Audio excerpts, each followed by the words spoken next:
할렐루야. 우리 하나님 날마다 새 일을 행하시는 분이십니다. 믿으십니까? 날마다 새 일을 행하신 하나님은 특별한 경우를 제하고는 사람을 통해서 일하십니다. 어떤 사람이죠? 영과 진리로 예배하는 사람. 영으로 예배한다라고 하는 것은 성령의 이끄심을 따라 예배하는 것이고, 또 진리로 예배한다라고 하는 것은 진리의 말씀 앞에 우리의 삶을 조종하고 순종하는 것입니다. 오늘도 성령의 이끄심을 따라, 그리고 진리의 말씀 앞에 여러분의 삶을 조종하고 또 순종하심으로 새 역사의 주인공 되시는 우리 동독의 모든 교우들 다 될 수 있기를 주님의 이름으로 축원합니다. 우리가 코로나의 시기를 거쳐오면서 우리가 알게 된 것 중에 하나는 우리의 정체성이 뭔가에 대해서 우리가 함께 코로나의 시기를 보내면서 알게 되었습니다. 그럼 우리의 정체성이 뭐죠? 계속 우리가 말씀을 통해 함께 나눴는데, 우리는 하나님의 구원 안에, 하나님의 생명 안에, 하나님의 소망 안에, 하나님의 축복 안에 있는 인사이더다라고 하는 것이 우리의 정체성이죠. 그러니까 하나님 구원 밖에 있는 아웃사이더가 아니라는 것입니다. 하나님 구원 안에 있는 인사이더다. 여러분, 하나님 구원 밖에 있는 아웃사이더들은 여러분 죽으면 어떻게 됩니까? 영원한 지옥불에 떨어지게 되는 것이죠. 그러나 우리는 이 세상이 끝날 때 우리의 삶이 새롭게 시작되는 것입니다. 그리고 하나님의 놀라운 은혜 가운데 천국의 삶을 살아가는 것이 바로 인사이더인 우리의 삶이라는 것이죠. 그런 삶을 살아가는 우리는 구원받은 백성답게 삶을 살아가야 됩니다. 그러기 위해서 우리가 알아야 될 것 중에 하나가 무엇인가 하면 영적인 원리를 알아야 됩니다. 영적인 원리를 알아야 우리의 믿음이 흔들리지 않습니다. 우리의 믿음이 흔들리지 않아야 우리의 삶이 흔들리지 않기 때문에 그렇습니다. 그러므로 영적인 원리를 아는 것은 너무나 중요한 것이고, 그것을 알아야 우리의 삶이 흔들리지 않는 그 같은 삶을 살아갈 수 있기 때문에 그렇습니다. 네, 성경은 이 영의 원리에 대해서 우리에게 이야기를 하면서 우리가 여러분 어떻게 지어졌다고 했습니까? 영과 혼과 육으로 지어진 존재다라고 말씀하고 있습니다. 영의 역할은 여러분 어떤 역할이라고 말씀을 드렸죠? 다른 영을 받아들이는 그런 역할, TV 안테나와 같은 그런 역할이다라고 말씀을 드렸고, 혼의 역할은 여러분 무엇입니까? 우리의 육을 다스리는 그런 역할, 그리고 육의 역할은 그 혼의 명령을 수행하는 그런 역할이 바로 우리 영과 혼과 육의 그런 역할이다라고 말씀을 드렸습니다. 그것이 바로 하나님께서 우리를 만드신 창조의 질서다라고 하는 것을 말씀을 드렸죠. 그래서 우리가 타락하기 이전에 이 영과 혼과 육이 질서 있게 이루어졌습니다. 마치 시계 안에 톱니바퀴가 돌아가듯이 전혀 그렇게 흐트러짐이 없이 일치를 이루면서 이렇게 살아가게 된 것이죠. 그럴 때 우리의 삶 가운데 평화가 이루어졌고 조화가 있고 일치가 있는 그런 삶을 살게 되었다라고 하는 것을 말씀을 드렸죠. 그런데 문제는 지금 우리가 그런 삶을 살고 있느냐라고 하는 것이 문제죠. 왜 우리가 그런 삶을 살지 못합니까? 그 원인이 뭐라고 말씀을 드렸죠? 우리가 타락했기 때문이다라고 말씀을 드렸습니다. 마치 제가 처음 얘기하는 것처럼 다 그런 모습으로 저를 지금 보시네요. 지금 계속 반복해서 얘기하는데, 타락의 원인을 통해서 그런 모든 하나님의 창조의 질서가 깨지게 되었다는 것이죠. 그러니까 우리 영이 타락했다라고 하는 것은 어떤 의미가 있는가 하면, 우리 영이 하나님의 영을 받아들인 것이 아니라 사단의 영을 받아들인 것이 타락의 원인이죠. 그러므로 마치 컴퓨터 안에 여러분 바이러스가 침투하면 어떻게 됩니까? 그 컴퓨터가 모든 체계가 깨어지면서 컴퓨터를 사용하지 못하게 되는 것처럼 우리 영이 사단의 영을 받아들이면서 하나님 만드신 모든 질서가 깨어지기 시작했다는 것입니다. 그래서 조화도 일치도 다 깨어지게 된 것이죠. 그러면서 우리의 삶 가운데 평화가 깨어지기 시작하면서 온갖 트러블이 우리 인생 가운데 생기게 된 것입니다. 타락하기 전에 인간의 모습 가운데 없었던 그런 문제들이 우리에게 생기게 되었고, 그 문제 가운데 살아갈 수밖에 없는 그런 존재가 되었다는 것입니다. 결국 타락의 본질은 무엇인가 하면 반역입니다. 하나님의 다스림 안에 있어야 될 인간이 여러분 그 하나님의 다스림 안에서 벗어나서 반역한 것이 바로 타락인 것이죠. 그러면서 마침내 우리 안에 있는 모든 질서가 깨어지고 반역의 역사가 일어나서 혼이 여러분 영을 반역하고 육이 혼을 반역하는 그런 일들이 우리 인생 가운데 생기게 된 것입니다. 그러면서 그 결과로 주어진 것이 무엇인가 하면 바로 죽음이라고 하는 것이 우리에게 찾아왔습니다. 에덴 동산에서 하나님께서 아담과 하와에게 뭐라고 말씀하셨습니까? 너에게 모든 실과를 다 허락했지만 저 선악과는 손대면 안 돼. 저걸 건드리면 너희는 죄가 짓는 것이고 너희들은 죽는 거야 라고 분명하게 말씀하셨죠. 근데 여러분 사단이 뭐라고 이야기를 합니까? 아니야, 너희 죽지 않아. 너희가 저걸 먹으면 너희는 하나님처럼 될 거야 라고 그렇게 이야기했습니다. 그런데 여러분, 그 결과 아담과 하와가 선악과를 따먹었을 때 여러분 사단의 말대로 되었습니까? 아니죠. 하나님 말씀대로 되게 된 것이죠. 그러면서 여러분, 그들에게 무엇이 찾아오게 되었는가 하면 죽음이 찾아오게 되었습니다. 그리고 그 죽음이라고 하는 것은 분리다라고 하는 것을 여러 번에 말씀을 드렸습니다. 그리고 그 분리는 3단계를 통해서 우리에게 주어지게 되는데, 첫 번째 분리는 무엇입니까? 바로 하나님과 인간의 분리라는 것이죠.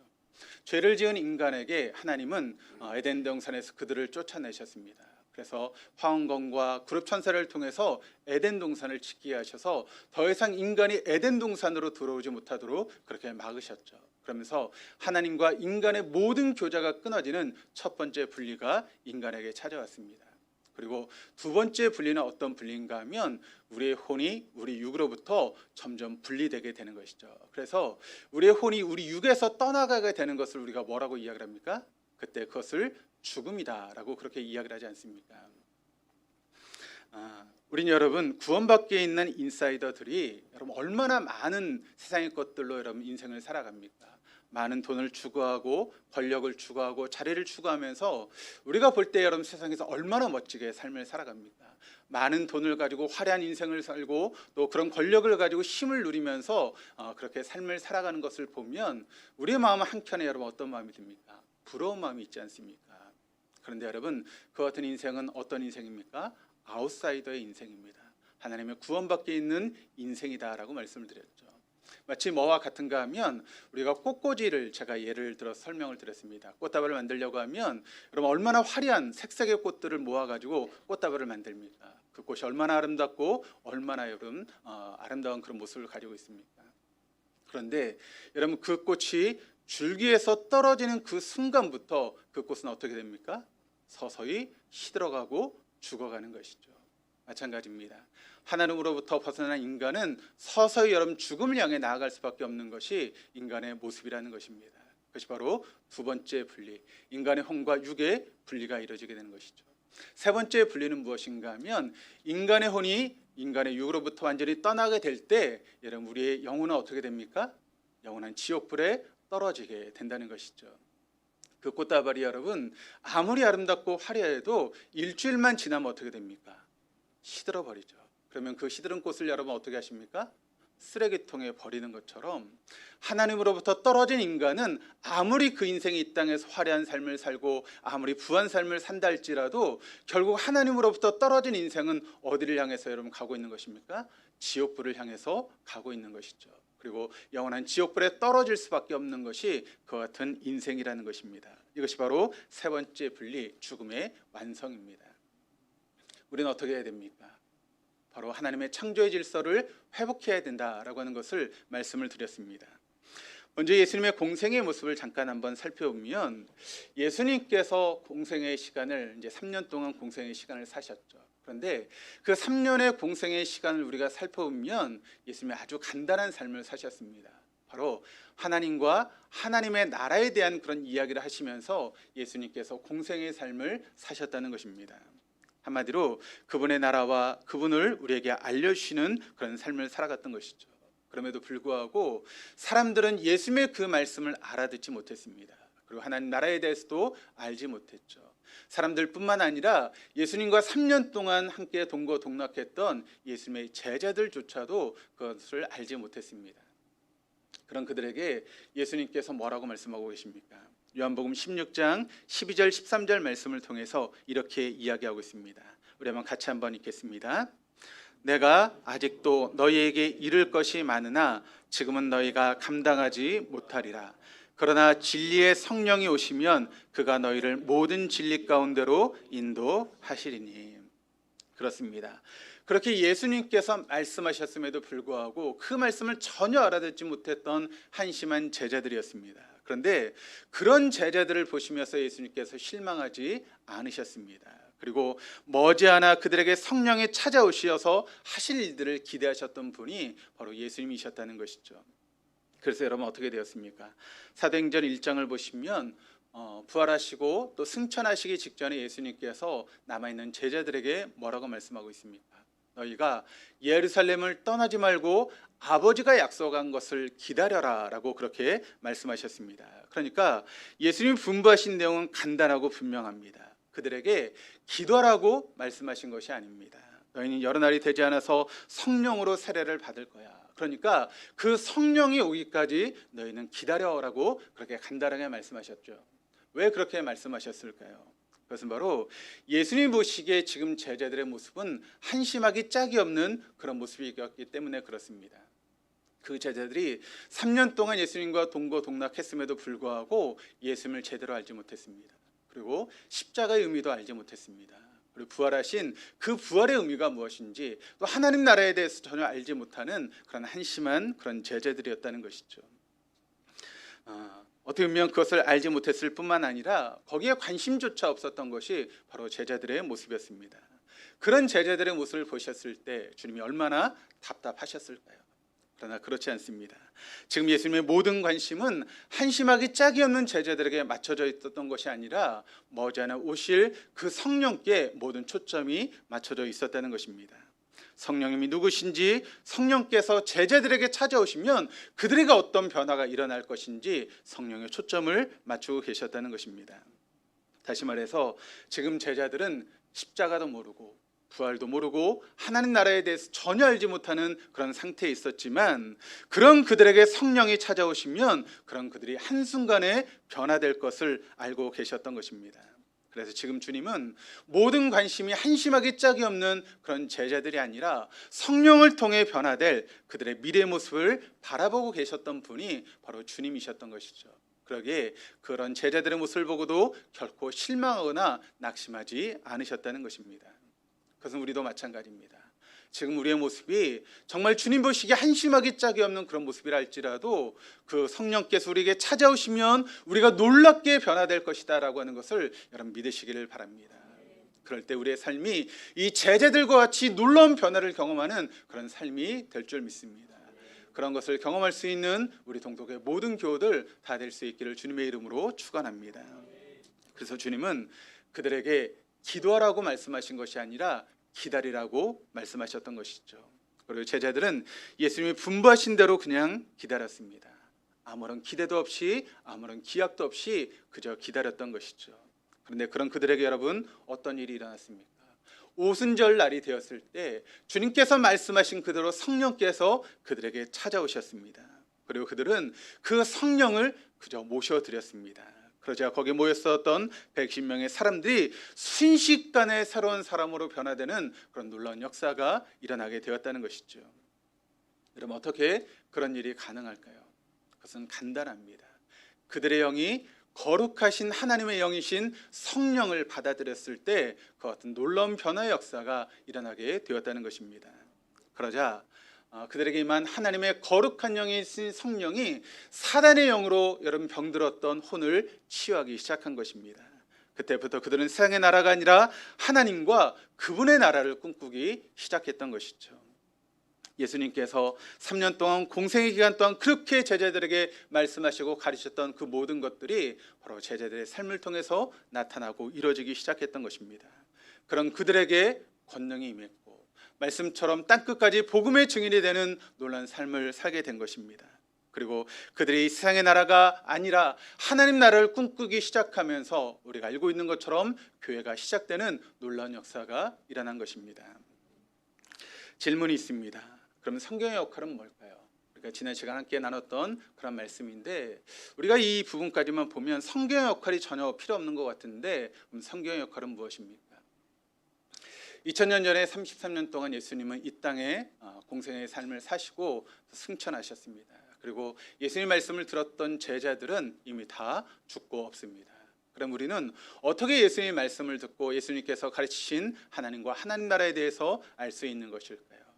그래서 주님은 우리에게 무엇을 선물로 주셨습니까? 성경을 우리에게 선물로 주셨습니다.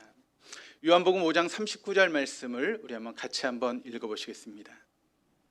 너희가 성경에서 영생을 얻는 줄 생각하고 성경을 연구하거니와 이 성경이 곧 내게 대하여 증언하는 것이니라. 그렇습니다. 성경은 누구에 대해서 증언하는 책입니까? 예수님에 대해서 증언하는 책입니다. 그러니까 우리가 성경을 잘 보면 예수님께서 공생의 시간 동안 말씀하셨던 하나님과 하나님의 나라에 대해서 우린 성경을 통해서 다 알 수 있게 되는 것입니다. 여러분, 신앙생활은 결코 복잡하지 않습니다. 우리의 영이 거룩하신 하나님의 영이신 성령을 받아들이기만 하면 되는 것입니다. 우리의 영이 성령님을 모셔들고 나면 우리의 혼이 여러분 자동적으로, 그러니까 의지적으로가 아니라 자동적으로 우리가 어떻게 하나님을 기쁘시게 해드릴 것을 염원하게 되는 것이죠. 그리고 저절로 성경을 더 공부하고 싶은 그런 마음들이 우리에게 생기게 됩니다. 왜요? 성경에 예수님이 있으니까. 그 예수님의 이야기가 있고 예수님께서 가르치고 싶은 그 말씀들이 다 성경에 있기 때문에 우리가 저절로 성경을 보고 싶고 성경을 알고 싶은 그런 마음들이 우리의 마음 가운데 저절로 생기게 되는 것입니다. 그러면서 우리 육은 저절로 하나님을 기쁘시게 해드릴 것을 우리가 실천하는 그런 삶을 살아가게 된다는 것입니다. 우리 영은 하나님의 거룩하신 영인 성령을 받아들이기만 하면 그때부터 우리는 성령께서 이끄시는 대로 순종하는 그런 삶을 살아가게 되는 것이죠. 이렇게 한번 설명을 해보면, 여러분, 어떤 여자가 있습니다. 근데 선모습 같은 그런 여자입니다. 옷 입는 것도 남자처럼 입고 화장도 전혀 하지 않고 행동하는 것도 그냥 남자아이 같은 그런 사람입니다. 그러니까 누구도 이 여자를 보고 뭐 아름답다 뭐 그렇게 이야기하지 않는 남자 같은 그런 여자가 있습니다. 그런데 그 여자가 어느 날 갑자기 변했습니다. 갑자기 막 이쁜 옷을 찾아 입기 시작하고 얼굴에 막 화장을 하고 막 이쁘게 꾸미기 시작합니다. 갑자기 변한 것이죠. 왜 그럴까요? 왜 그렇죠? 사랑하는 사람이 생겼습니다. 사랑하는 사람이 생기니까 그 여자가 변하기 시작하는 것입니다. 그 남자에게 잘 보기 위해서 이쁜 옷도 찾아 입고 얼굴에 분칠을 하면서 이뻐 보이려고 애를 쓰고, 그 남자가 뭘 좋아하나 그것을 알아내려고 하고 그 남자가 좋아하는 것을 하려고 애를 쓰기 시작합니다. 그리고 함께 사귀기 시작하면서 전화도 여러분 한 밤 10시 정도에 이제 전화를 하기 시작하는데 몇 마디 하지 않은 것 같은데 뭐 새벽 2, 3시가 되는 그런 경험들 다 해보셨죠? 안 해보셨나요? 저만 했나요? 네. 그런 여러분 경험들 있지 않습니까? 그때 여러분 그 여자의 마음이 어떻습니까? 의지적으로 그런 것을 하려고 합니까? 자동적으로 되죠. 누군가가 좋아지니까 자동적으로 그와 같은 행동이 저절로 나오게 되는 것입니다. 마찬가지입니다. 신앙생활도 마찬가지입니다. 성령께서 우리에게 오시면 우리가 의지적으로 하려고 하는 게 아니에요. 자동적으로 그 모든 것들이 우리의 삶 가운데 이루어지게 된다는 것입니다. 그래서 내가 어떻게 하면 하나님을 기쁘시게 해드릴까, 그것을 찾게 되고 그것이 나와 있는 성경의 말씀을 보려고 하고 거기에 말씀의 대로 순종하려고 하는 그런 모습들이 저절로 자동적으로 우리에게 이루어지게 된다는 것이죠. 그러면서 한순간에 우리의 삶이 변화되는 놀라운 일들이 우리의 삶 가운데 이루어지게 된다는 것입니다. 그래서 신앙은 단순하면 단순할수록 힘이 있는 것입니다. 우리가 구원을 얻기 위해서 노력할 필요가 없습니다. 우리가 성경 말씀대로 살려고 의지적으로 노력할 필요가 없습니다. 우리가 하나님을 기쁘시게 해드리기 위해서 의지적으로 노력하는 것이 아니라니까요. 성령께서 우리 안에 오시면 그 모든 것들이 저절로 자동적으로 이루어지게 된다는 것이죠. 그럼 그때부터 우리는 예수님이 궁금해지기 시작합니다. 성령께서 우리의 삶을 주관하기 시작하면 예수님이 궁금해지기 시작하고, 그러니까 우리가 성경을 보게 되고 또 성경을 본 대로 예수님이 좋아하시는 일을 나도 하게 되고 하나님이 기쁘시는 그런 일들을 내가 실천하게 되는 그 같은 삶을 자동적으로 살게 된다는 것입니다. 왜 우리가 여러분 그렇게 살아야 됩니까? 왜 우리가 그런 삶을 살아야 되죠? 그렇게 살아야 되는 이유는 그렇게 해야지만 이 세상에서 우리가 별과 같이 빛나는 그런 인생을 살 수 있다라고 성경이 분명하게 우리에게 이야기하고 있기 때문에 그렇습니다. 그런데 예수님 당시에 그런 율법학자들, 바리새인들은 그렇지 않았습니다. 하나님이 간단하게 쉽게 말씀해 주셨는데 자꾸 그것을 어렵게 만들었어요. 어떻게 보면 율법을 2가지만 주셨는데 그 율법을 316가지 율법을 만들어서 사람들에게 짐을 지우고 어렵게 만들었던 것이죠. 그들은 여러분 아침에 일어나면 저녁에 잠들 때까지 성경을 연구하고 성경을 필사하고 성경을 암송하는 그런 삶을 살았습니다. 누가 봐도 참 믿음대로 살아가는 그런 사람들인 것처럼 보여졌는데 주님께서 그들을 향해서 뭐라고 말씀하셨습니까? 이런 독사의 자식들아, 이런 독사의 새끼들아, 그들을 욕하셨던 주님의 모습을 우리가 보게 되지 않습니까? 주님께서 그들에게 뭐라고 말씀하셨습니까? 너희들도 감당하지 못하는 짐을 저들에게 지우고 그들을 마치 어렵게 하고 있구나. 마치 소경을 인도하는 것 같은 그런 삶을 너희가 살고 있구나라고 그렇게 이야기하고 있습니다. 그런데 여러분, 우리의 신앙이 그런 바리새인과 율법학자 같은 그런 신앙생활을 하고 있는 것은 아닌가 우리가 돌아봐야 될 것 같습니다. 예수님은 간단하게 우리의 신앙생활을 설명해 주셨는데 우리는 자꾸 그 신앙생활을 복잡하게 만들어서 서로 하지 못하는 그런 일들로 만들어 버리고 말았다는 것입니다. 그래서 신앙생활이 아닌 종교생활을 하고 있는 많은 그리스도인들이 있는 것을 우리가 보게 되는 것이죠. 그리고 그런 종교생활을 하다 보니까 그것이 견고한 집이 되어서 그것을 허무는 것이 너무나 힘들고 어렵게 되었고, 그와 같은 것을 하지 못하는 주변 사람들을 책망하고 그렇게 이야기하는 그런 모습들이 우리의 삶 가운데 있게 되었다는 것입니다. 그냥 하나님의 영을 받아들이기만 하면 되는 것인데, 그때부터 모든 것이 새로워지는 것인데, 그럼 우리가 별과 같이 빛나는 인생을 살 수 있는 것인데 자꾸 어렵고 힘들게 신앙생활을 만들어버리고 말았다는 것입니다. 아니 목사님, 별과 같이 빛나는 사람들이라고 하는데 그게 여러분 어떤 이야기입니까? 그걸 한번 오늘 말씀을 통해서 한번 살펴보려고 합니다. 본문의 말씀을 우리가 잘 이해하기 위해서, 그러니까 빌립보서 2장 12절에서 15절까지의 말씀을 우리가 잘 이해하려고 하면 성경 전체를 보면 이 말씀을 잘 이해할 수 있겠죠. 근데 성경 전체를 보지 못하면 신약 성경을 보면 이 말씀을 잘 이해할 수 있는데, 신약 성경도 보기가 여러분 어려우면 빌립보서를 보시면 이 말씀을 잘 이해할 수 있습니다. 그런데 여러분 시간이 없으니까 제가 여러분에게 서비스하는 의미로 뭘 볼 수 있게 되는가 하면 빌립보서 2장 1절에서 18절까지의 말씀을 보게 되면 여러분이 이 말씀을 이해하는 데 크게 도움이 됩니다. 참 좋은 목사죠. 네. 그래서 오늘은 빌립보서 2장 1절에서 18절까지의 말씀을 여러분과 함께 나누면서 이 말씀의 의미가 무엇인가를 한번 보려고 하는데, 이 말씀은 세 부분으로 나눠져 있습니다.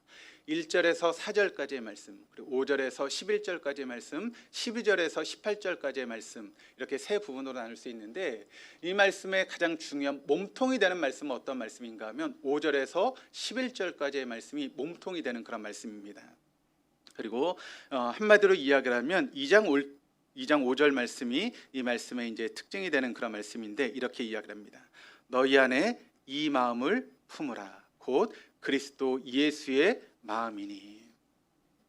그러니까 예수님이 어떤 분이신지를 빌립보서 2장 5절에서 11절까지의 말씀을 통해서 우리에게 지금 증거하고 이야기하고 있습니다. 그런데 이 5절에서 11절까지의 말씀의 핵심이 무엇인가 하면 너희 안에 이 마음을 품어라. 곧 그리스도 예수의 마음이다. 그러니까 여러분, 우리가 예수 그리스도의 마음을 품으면 모든 것이 끝나는 것입니다. 우리 신앙은 그걸로 끝나버리는 것이죠. 그런데 여러분, 예수 그리스도의 마음을 품는 것이 힘들고 어렵지 않습니까? 그래서 우리가 예수 그리스도의 마음만 품을 수 있으면 모든 것이 새로워지고 바뀌게 되는데 그것이 어렵다는 것이죠. 그래서 우리가 그 예수 그리스도의 마음을 품으려고 하면 어떻게 해야 되는가, 그것을 설명하고 있는 것이 1절에서 4절까지의 말씀, 그리고 13절에서 18절까지의 말씀이 그 부분을 이야기를 하고 있습니다. 1절에서 4절까지의 말씀은 이제 앞에 있는 그런 부분이라서 선행 권면이다라고 이야기를 하고 있고, 뒤에 이제 13절에서 12절에서 18절까지의 말씀은 이제 후에 나오는 것이라고 해서 후행 권면이라고 이야기를 하고 있습니다. 그리고 가운데 있는 5절에서 11절까지의 말씀은 기독론, 예수님이 누구신가에 대해서 이야기를 하면서 그 예수님의 마음을 우리가 품어야 된다라고 이야기를 하고 있습니다. 그런데 우리가 예수의 마음을 품고 살기 위해서 2장 1절에서 4절까지의 말씀처럼 살아야 되고, 또 12절에서 18절까지의 말씀처럼 살면 우리가 예수의 마음을 품고 살 수 있다라고 사도 바울이 우리에게 알려주고 있는 것이죠. 물론 2장 1절에서 4절과 12절에서 18절까지의 내용은 다릅니다. 이것을 좀 더 구체적으로 이렇게 설명하고 있는데, 그래서 우리가 이런 이해를 가지고 오늘 말씀을 이제 보려고 하는데, 오늘 본문의 말씀에서 사도 바울은 2장 5절에서 11절에 제시한 그리스도적인 모범적인 삶을 살려면 우리가 다음과 같은 세 가지를 실천하면 된다라고 이야기를 하고 있습니다. 그러니까 여러분 예수 그리스도의 마음을 품고 살아가시려면 이 세 가지를 실천하면 됩니다.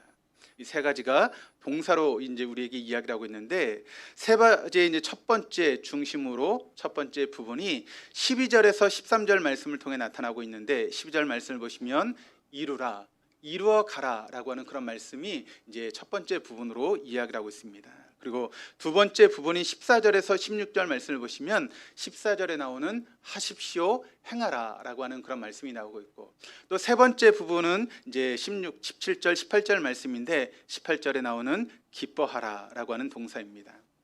그러니까 우리가 세 가지 동사를 기억해야 됩니다. 이루어 가라, 하십시오, 기뻐하라. 이 세 가지를 하게 되면 우리가 그리스도의 마음을 품고 살아갈 수 있는 그런 그리스도인이 될 수 있다라고 이야기를 하고 있습니다. 간단하게 한번 말씀을 살펴보면 첫 번째 부분인 12절에서 빌립보 교회 성도들에게 사도 바울이 이렇게 명령하고 있습니다. 세 번역으로 한번 같이 보시겠습니다. 그러므로 사랑하는 여러분, 두렵고 떨리는 마음으로 자기의 구원을 이루어 나가십시오. 자기의 구원을 이루어 나가십시오. 말씀이 좀 이상하지 않습니까? 자기의 구원을 이루어 나가라. 이런 구원이라고 하는 것은 하나님의 전적인 은혜로 우리에게 주어지는 것 아니겠습니까? 우리가 할 수 있는 것이 아무것도 없는 것으로 우리가 그렇게 배웠는데, 사도 바울은 여기 말씀을 통해서 뭐라고 말씀하고 있는가 하면 자기의 구원을 이루어 나가야 된다라고 이야기를 하고 있습니다. 그러니까 하나님이 전적으로 우리에게 주시는 것이 아니라 우리가 노력을 해야지만 얻을 수 있는 그런 뉘앙스로 사도 바울이 지금 이런 말씀을 하고 있는 것이죠. 여러분, 이게 맞는 이야기일까요? 여러분, 우리의 구원은 우리가 어떻게 얻는 것일까요? 하나님이 전적으로 우리에게 주시는 선물입니까? 아니면 우리가 노력을 통해서 얻어갈 수 있는 것입니까? 전적인 선물이죠. 그럼 사도 바울은 왜 이런 이야기를 하고 있는 것일까요? 먼저 이 문제를 풀려면 우리가 알아야 될 것이 있습니다. 그것은 무엇인가 하면 여기 등장하고 있는 이루다라고 하는 이 단어는 사실 사도 바울의 서신에서만 등장하고 있는 그런 단어입니다. 그런데 이 단어의 원뜻이 무엇인가를 우리가 먼저 알아야 되는데, 이것은 무엇인가 하면 새로운 것을 시작한다라고 하는 그런 의미가 아니고 이미 이루어지고 있는 그런 일을 계속해서 완성해 간다라고 하는 그런 의미를 가지고 있는 단어가 바로 이룬다라고 하는 단어입니다. 그러니까 구원을 이루라라고 하는 이 명령은 우리가 처음 시작해서 끝까지 그것을 이제 완성해 가는 것이 아니라 이미 하나님께서 예수님을 통해서 이루신 그 구원을 우리가 우리의 것으로 받아들이는 것, 그것이 바로 이룬다라고 하는 그런 의미입니다. 그래서 사도 바울은 이어지는 13절 말씀을 통해서 이렇게 이야기를 하고 있죠. 같이 한번 읽겠습니다. 너희 안에서 행하신 이는 하나님이시니 자기의 기쁘신 뜻을 위하여 너에게 소원을 두고 행하게 하시나니라고 덧붙이고 있습니다. 그렇습니다. 우리가 우리의 구원을 온전히 이루는 것은 하나님과 동떨어진 그런 의미가 아니라 오히려 하나님이 우리 안에서 그것을 이루어 가신다라고 하는 그런 의미로서 지금 말씀하고 있다는 것이죠. 그러니까 이 말이 쉬운데 구체적으로 어떻게 해야 된다는 말입니까? 이것을 이제 설명하기 위해서 백석대학교 신약학 교수인 최갑종 교수님의 이야기를 보면 조금 우리가 이해하는데 좀 더 쉽습니다. 아마 주보에 이제 나와 있을 텐데 제가 한번 읽어드리겠습니다. 우리는 이 문제 해결책을 바울의 성령론에서 찾을 수 있다. 사도 바울에게 있어서 성령은 그리스도인에게 속한 신자의 신분 표지다. 즉 성령은 성도들의 구원을 확정해 주시는 분이다. 성령님의 도우심 없이 성도들에게 온전한 구원은 결코 이루어질 수 없다. 성령님은 성도들 안에 계속 거주하시면서 성도들로 하여금 종말론적인 삶을 살아가도록 이끄신다. 따라서 구원을 이루라고 하는 명령은 성령께서 너희 안에서 구원을 완성해 가도록 성령께 자신을 전적으로 맡길 것을 요구하는 명령으로 이해할 수 있다. 결국 이 말은 무엇입니까? 우리의 구원은 우리의 힘으로 안 된다는 것입니다. 성령님을 내가 모셔드리기만 하면 우린 종말론적인 삶을 살아갈 수 있게 되고 그때 우리는 이 구원을 완성해 나갈 수 있다라고 하는 것을 우리에게 말씀하고 있는 것이죠. 여러분, 아이가 태어납니다. 아이가 태어나면 태어나자마자 여러분 걷습니까? 말을 합니까? 그렇지 못하죠. 근데 한 1년 이제 2년 지나가면 아이가 이제 걷기도 하고 뭐 엄마 아빠 이렇게 말을 하기도 합니다. 그러면 여러분 그 엄마가 막 주변 사람들에게 뭐라고 이야기합니까? 우리 아기가 막 걸어요. 막 그렇게 여러분 이야기하지 않습니까? 우리 아이가 막 말을 해요. 천재인가 봐요. 그렇게 이야기를 합니다. 근데 여러분 한번 잘 생각해 보시길 바랍니다. 그게 아기가 한 건가요? 엄마 아빠가 해준 거죠. 그렇죠? 아이가 걸을 수 있도록 이러면 엄마 아빠가 어떻게 합니까? 손을 잡아주기도 하고, 또 손을 띄면 넘어질까 봐 주변에서 있다가 넘어지면 또 붙잡아주고, 그게 엄마의 역할 아닙니까? 그리고 애가 말을 하는 것도 여러분, 엄마가 계속 말을 시키지 않습니까? 엄마 해봐, 엄마 해봐, 아빠 해봐, 맘마, 그렇게 시키지 않습니까? 그러면 그걸 보고 아이가 따라하죠. 결국 여러분, 아기가 걷게 된 것, 아기가 말을 하게 된 것, 결국 누구 때문에 된 것입니까? 엄마 아빠의 역할이 큰 거죠. 엄마 아빠 때문에 아이가 걸을 수 있고 말을 할 수 있게 되는 것입니다. 우리 신앙생활도 마찬가지입니다. 우리가 하는 것 같지만 성령께서 우리를 이끄시는 거예요. 우리 안에서 우리를 이끄시면 우리가 그런 삶을 살아갈 수 있는 우리의 모습이 되어줄 수 있다는 것입니다. 두 번째 부분 한번 보도록 하겠습니다. 둘째 부분은 14절에서 16절에서 우리가 구원을 이루기 위해서 어떤 자세로 삶을 살아가야 되는가에 대해서 이야기를 하고 있는데, 우리 14절을 세 번역으로 한번 읽어보시겠습니다. 무슨 일을든지 불평과 시비를 하지 말고 하십시오. 자, 사도 바울은 먼저 14절에서 지난날 자신의 선조들이었던 이스라엘 백성들이 광야에서 출애굽의 그런 과정 속에서 얼마나 하나님 앞에 여러분 불평하고 원망했던 것을 이제 기억하는 것이죠. 그러면서 우리의 신앙생활이, 우리의 삶이 하나님 앞에 원망과 불평을 하지 말고 시비와 다툼이 없이 해야 된다라고 그렇게 경고를 하고 있습니다. 왜 우리가 그렇게 해야 될까요? 그 이유를 15절 16절 말씀을 통해서 우리가 찾아볼 수 있는데, 먼저 15절 말씀 한번 같이 한번 읽겠습니다. 그리하여 여러분은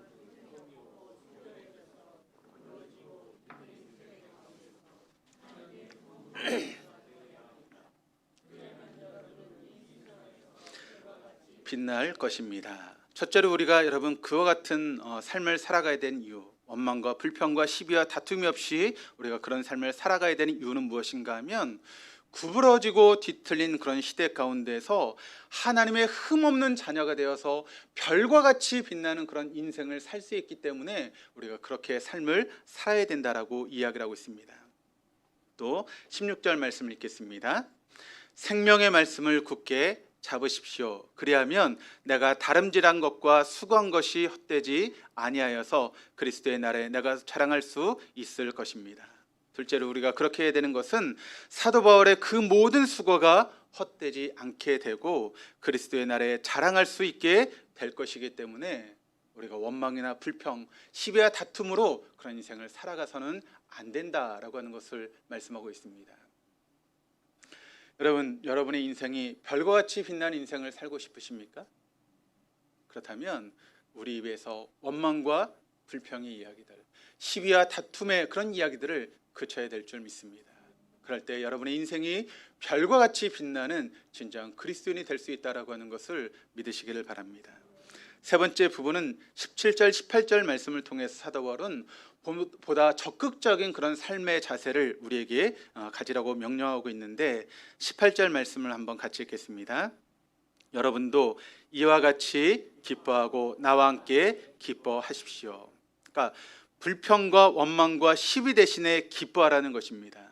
그렇게만 할 수 있으면 사도 바울은 뭐라고 이야기를 하냐면, 내가 순교를 당해도 나는 감당할 수 있습니다. 내가 순교를 당한 난이 있어도 여러분이 원망과 불평과 시비 대신 기뻐하는 삶을 살아갈 수 있다면 얼마든지 나는 순교자의 삶을 살아갈 수 있습니다 라고 사도 바울이 이야기하고 있는 것이죠.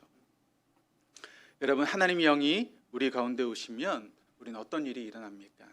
그 하나님의 영이 우리를 이끄셔서 예수님이 완성하신 그 구원을 내 삶 가운데 이루어갈 수 있게 된다는 것입니다. 그런 나는요, 그때부터 내 입에서 불평과 원망과 시비와 다툼이 사라지고 기쁨으로 충만한 그런 삶을 우리가 살아갈 수 있게 된다는 것이죠. 그럴 때 사람들은 나를 보면서 별과 같이 그런 빛나는 인생이다라고 우리를 칭찬하게 된다는 것입니다. 먼저 우리는 십자가에 달려 죽으심으로 이루어진 예수님의 구원을 우리의 각자의 삶 속에서 완성해 가야 되는 것입니다. 이미 하나님께서 우리에게 구원을 100% 완성해 놓으셨습니다. 그런데 그것을 내 것으로 완성해 나가는 것이 우리에게 필요하다는 것이죠. 여기서 구원을 이루라라고 하는 단어의 뜻은 뭐라고 그랬습니까? 무언가 새로운 것을 시작하는 것이 아니라고 말씀을 드렸죠. 이미 주님께서 이루어진 것을 계속해서 한 사람 한 사람이 완성해 가는 것이 바로 구원을 이루는 것이다 라고 말씀하고 있습니다. 아무리 하나님께서는 구원을 완성해 놓아도 그것이 내 것이 되지 못하면 그 구원이 여러분 우리와 아무 상관이 없는 것 아니겠습니까? 그러므로 그 구원을 우리가 완성해 가야 되는 것입니다. 내 것으로 우리가 받아들일 수 있어야 되는 것이죠. 예수님의 십자가 사건으로 구원이 이미 100% 완성이 되었습니다. 그 구원의 사건은, 그러나 그 구원의 사건이 나에게 임해서 그것이 나의 구원이 되려면 우리가 그것을 받아들여야 된다는 것입니다. 말씀의 거울 앞에 한번 여러분 자신을 비춰보시기를 바랍니다. 여러분, 나를 위해서 십자가에 달려 죽으심으로 이루어진 그 예수님의 구원을 여러분은 지금 완성해 가고 계십니까? 내가 신앙생활한 지가 10년, 20년, 30년, 40년이 지날수록 그 주님이 이루신 그 구원이 나에게 점점 완성되어 가고 있어야 되는데 여러분 어떻게 완성되어 가고 계십니까? 지금 그 구원이 이루어지고 계십니까? 그 구원이 성숙해지고 계십니까? 오늘 말씀 우리에게 한번 물어보라고 권면하고 있습니다. 주님이 이루신 그 구원이 우리의 삶 가운데 완성되어져 가야 되는데, 그 구원이 성숙해져 가야 되는데 과연 너희에게 그 어떤 구원이 이루어져 가고 있느냐, 그 구원이 성숙하게 이루어져 가고 있느냐, 그것을 권면하고 있습니다. 둘째로, 그것은 우리 힘으로 절대 이룰 수가 없다는 것입니다. 그래서 우리는 우리의 구원을 완성하기 위해서 반드시 우리의 삶 가운데 성령을 모셔드려야 한다는 것입니다. 우리가 성령을 모셔드리기만 하면 성령께서는 우리에게 내주하셔서 우리가 종말론적인 삶을 살아갈 수 있도록 이끄시고, 따라서 구원을 이루라는 명령은 성령 안에서 구원을 이루기 위해서 성령께 전적으로 우리의 삶을 맡겨드려야 된다라고 하는 그런 의미가 되는 것입니다. 말씀의 거울 앞에 한번 여러분을 비춰보시기를 바랍니다. 나는 과연 하나님께서 이루신 그 구원을 이루어 가기 위해서 무엇을 하고 계십니까? 정말 성령께 내 자신을 온전히 맡겨드리는 그런 삶을 여러분 살고 계십니까? 엉뚱하게 내가 뭘 해보려고 노력하지 말고 그냥 나 자신을 온전히 성령께 맡겨드리라는 것입니다. 여러분, 우리가 수영장 가서 수영을 배우다 보면 가르치는 강사들이 그런 이야기를 하죠. 힘을 빼세요라고 이야기를 합니다. 우리가 뭔가 여러분 하려고 막 힘을 주면 우리의 몸은 어떻게 됩니까? 물속에 점점 가라앉죠. 그런데 힘을 쫙 빼고 그럼 죽을라 그렇게 생각하고 이렇게 누워 있으면 어떻게 되죠?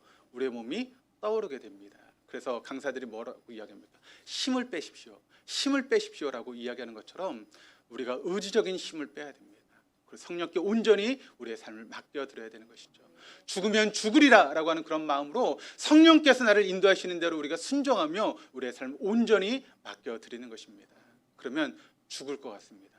수영장에서 그렇죠. 우리가 누워있으면 금방 물속에 가라앉을 것 같아서 물이 들어오고 그렇게 되지 않습니까? 그런데 힘을 빼고 계속 있으면 이렇게 떠오르게 되죠. 그럼 그때부터 수영이 쉬워집니다. 신앙생활도 마찬가지입니다. 내가 뭔가 뭘 하려고 막 애를 쓰다 보면 우리가 더 힘들고 어렵습니다. 그래서 성령께 우리의 삶을 그냥 맡겨드리십시오. 그러면 성령이 인도하는 대로 우리가 순종하며 살다 보면 금방 죽을 것 같고 금방 어떤 일이 일어날 것 같은데 성령께서 우리의 삶을 만지시고 이끄셔서 가장 우리에게 좋은 것으로 합력하여 선을 이루시는 놀라운 역사를 우리에게 이루어 가시는 것이죠. 왜 그렇게 해야 됩니까? 그렇게 하기만 하면 구부러지고 뒤틀린 이 세대 가운데 하나님의 흠이 없는 자녀가 되어서 별과 같이 빛나는 인생을 살아갈 수 있기 때문이다라고 분명히 약속하고 있기 때문에 그렇습니다. 그러면 우리 안에 불평과 원망과 시비가 사라지고 세상이 알 수도 없고 줄 수도 없는 그런 기쁨이 우리의 삶 가운데 충만하게 넘치게 된다는 것입니다. 말씀의 거울 앞에 한번 여러분 자신을 비춰보시기를 바랍니다. 여러분 안에 무엇이 있습니까? 불평이 있고 원망이 있고 시비가 있습니까? 아니면 세상에 알 수도 없고 줄 수도 없는 진정한 기쁨과 평화가 여러분 안에 있습니까? 오늘 주님께서 우리에게 그렇게 도전하고 계십니다. 한번 눈을 감으시겠습니다. 오늘 각자에게 들려주시는 레마의 말씀이 무엇인지 성령님 나에게 알려주십시오. 제가 어떻게 해야 됩니까? 알려주십시오. 한번 그렇게 기도하시기를 바랍니다.